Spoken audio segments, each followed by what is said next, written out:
સમાચાર રાજકોટથી ભાજપના કોર્પોરેટરની ભાજપના મહિલા કાર્યકર્તા સાથેની ચેટ વાયરલ થઈ છે। ભાજપના કોર્પોરેટર પોતાના જ વોર્ડની ભાજપની મહિલા સાથે ચેટ કરતા હોવાની પ્રાથમિક વિગતો સામે આવી છે।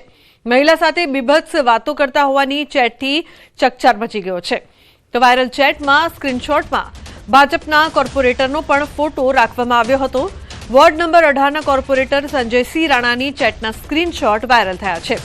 તો ભાજપના કોર્પોરેટરની મહિલા સાથે વિવાદાસ્પદ ચેટ વાયરલ થતા અનેક સવાલો ઉભા થઈ રહ્યા છે। સ્થાનિક સ્વરાજ્યની ચૂંટણી પહેલા ભાજપ કોર્પોરેટરની મહિલા કાર્યકર્તા સાથેની આ ચેટ સામે આવતા ખળબળાટ મચી ગયો છે।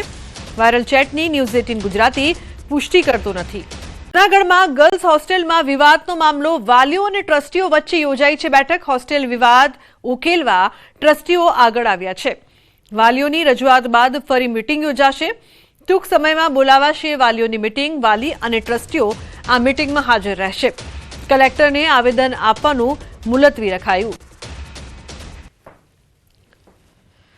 આવેદનપત્ર આપવા જવાના હતા પણ એ લોકો બધા ટ્રસ્ટીઓ ભેગા થયા। અમને વાલીઓને બધાને કીધું કે આપણે ટૂંક સમયની અંદર વાલી મિટિંગનું આયોજન રાખશું। તમને જે તે કાંઈ પ્રશ્ન છે એના હલ થાય અને જો એ પ્રશ્નનો હલ ત્યારે નહીં થાય તો અમારું જે આ કાર્યક્રમ છે એ આગળ અમે પકાવશું અને આગળની કાર્યવાહી કરશું।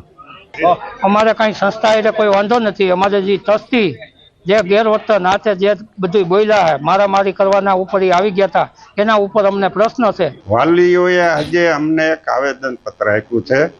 એમની રજૂઆત એવી છે કે બધા વાલીઓને સાંભળવા માટે એક વાલી મિટિંગ બોલાવો।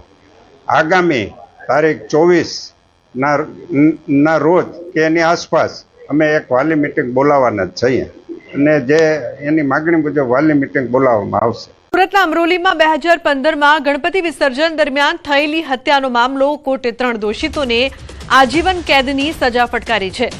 ગણપતિ વિસર્જન સમયે યુવતીઓની છેડતી મામલે ઝઘડો થયો હતો। ઝઘડો પૂર્ણ થયા બાદ બંને પક્ષકારો ગણપતિ વિસર્જન કરી બોડી સાંજે આવ્યા બાદ ફરી આ મામલો બિચક્યો હતો।